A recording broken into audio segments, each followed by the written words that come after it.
Welcome to pioneer. ഇന്ന് നമ്മൾ നോക്കാൻ പോകുന്നത് ഇന്ത്യൻ കോസ്റ്റ് ഗാർഡിന്റെ പുതിയൊരു നോട്ടിഫിക്കേഷനാണ്. 2024 പുതിയൊരു നോട്ടിഫിക്കേഷൻ.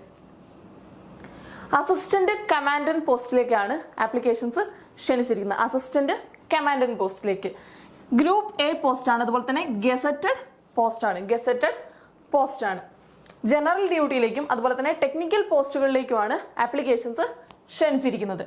ആപ്ലിക്കേഷൻ സ്റ്റാർട്ട് ചെയ്യുന്നത് 19/2/2024 ഫെബ്രുവരി 19 തീയതിയാണ് ആപ്ലിക്കേഷൻസ് സ്റ്റാർട്ട് ചെയ്യുന്നത്. അതുപോലെ തന്നെ ആപ്ലിക്കേഷൻസ് ക്ലോസ് ചെയ്യുന്നത് 6/3/2024 6/3/2024 മാർച്ച് 6 തീയതി ആപ്ലിക്കേഷൻസ് ക്ലോസ് ചെയ്യുന്നതാണ്. ഇതാണ് ഒഫീഷ്യൽ വെബ്സൈറ്റ്. ആപ്ലിക്കേഷൻസ് സബ്മിറ്റ് ചെയ്യേണ്ടത്.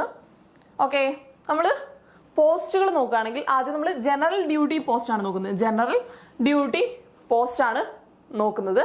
അതിൽ ഏജ് വരുന്നത് 21 മുതൽ 25 വയസ്സ് വരെയാണ്. 21 മുതൽ 25 വയസ്സ് വരെയാണ് ഏജ് ലിമിറ്റ് വരുന്നത്. മെയിൽ കാൻഡിഡേറ്റ്സിനുള്ള ആപ്ലിക്കേഷൻസ് ആണ്. മെയിൽ കാൻഡിഡേറ്റ്സിനാണ് ഈ പോസ്റ്റിലേക്ക് അപ്ലൈ ചെയ്യാനായിട്ട് സാധിക്കുക. ഓക്കെ, എഡ്യൂക്കേഷൻ ക്വാളിഫിക്കേഷൻ നമ്മൾ നോക്കുകയാണെങ്കിൽ എനി ഡിഗ്രി ആണ് പറഞ്ഞിരിക്കുന്നത്. ഏതൊരു ഡിഗ്രിയും ഇതിനകത്ത് ആപ്ലിക്കബിൾ ആണ്. 60% മാർക്കാണ് പറഞ്ഞിരിക്കുന്നത്. 60% മാർക്കോടെ ഡിഗ്രി പാസ്സായവരായിരിക്കണം. ഓക്കെ, അതിന്റെ +2 ക്വാളിഫിക്കേഷൻ പറഞ്ഞിരിക്കുന്നത് മാത്സ് അതുപോലെ തന്നെ ഫിസിക്സ് പഠിച്ചിരിക്കുന്ന ആൾക്കാരായിരിക്കണം. അതുപോലെ തന്നെ 55% മാർക്ക്, മിനിമം 55% മാർക്ക് മാത്സിനും ഫിസിക്സിനും കൂടെ ലഭിച്ചിരിക്കണം. +2 സയൻസ് അതുപോലെ തന്നെ ഡിഗ്രി ഏതായാലും കുഴപ്പമില്ല. +2 സയൻസ് എടുത്ത ആളുകളായിരിക്കണം ജനറൽ ഡ്യൂട്ടി പോസ്റ്റിലേക്ക് അപ്ലൈ ചെയ്യുക. നെക്സ്റ്റ് ടെക്നിക്കൽ പോസ്റ്റാണ്. മെക്കാനിക്കലിലേക്കുള്ള ടെക്നിക്കൽ പോസ്റ്റാണ്. അതിനും 21 മുതൽ 25 വയസ്സ് വരെയാണ് ഏജ് ലിമിറ്റ് വരുന്നത്. മെയിൽ കാൻഡിഡേറ്റ്സിന് തന്നെയാണ് അപ്ലൈ ചെയ്യാനായിട്ട് സാധിക്കുക. അവർക്ക് എഞ്ചിനീയറിംഗ് ഡിഗ്രിയാണ് ചോദിച്ചിരിക്കുന്നത്.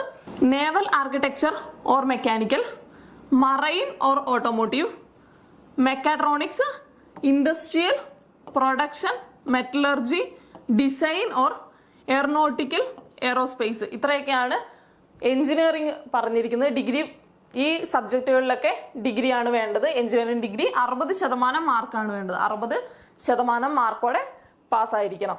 നെക്സ്റ്റ് പോസ്റ്റ് നമ്മൾ നോക്കുകയാണെങ്കിൽ ടെക്നിക്കൽ പോസ്റ്റ് തന്നെയാണ്. ഇലക്ട്രോണിക്സ് പോസ്റ്റുകളാണ്. 21 മുതൽ 25 വയസ്സ് വരെയാണ് ഏജ് ലിമിറ്റ് ഇതിലും പറഞ്ഞിരിക്കുന്നത്.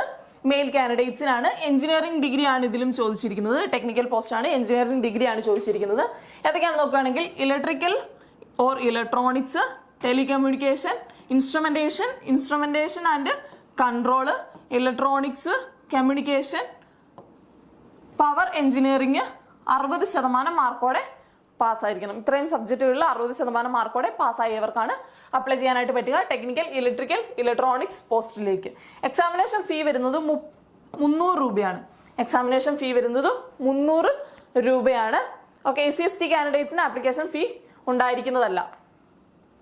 നെക്സ്റ്റ് നമ്മൾ നോക്കുകയാണെങ്കിൽ നമ്മുടെ പ്രൊമോഷൻസ്. ഈ പോസ്റ്റിലേക്ക് നമ്മൾ അപ്ലൈ ചെയ്ത് ഈ പോസ്റ്റ് നമുക്ക് ജോയിൻ ചെയ്ത് കഴിഞ്ഞാൽ പിന്നീട് നമുക്ക് ലഭിക്കുന്ന പ്രൊമോഷൻസിനെ കുറിച്ചാണ് നമ്മൾ നോക്കുന്നത്. അസിസ്റ്റന്റ് കമാൻഡന്റ് പോസ്റ്റിലേക്കാണ് നമ്മളിപ്പോൾ ജോയിൻ ചെയ്യുന്നത്. അസിസ്റ്റന്റ് കമാൻഡന്റ് പോസ്റ്റിലേക്ക് ജോയിൻ ചെയ്യുന്നു. ആ സ്റ്റാർട്ടിംഗ് സാലറി ബേസിക് പേ എന്ന് പറഞ്ഞിട്ടുണ്ടെങ്കിൽ 56,100 രൂപയാണ്. 56,100 രൂപയാണ് വരുന്നത്. നെക്സ്റ്റ് നമ്മൾ ഡെപ്യൂട്ടി കമാൻഡന്റ് ആവുന്നു.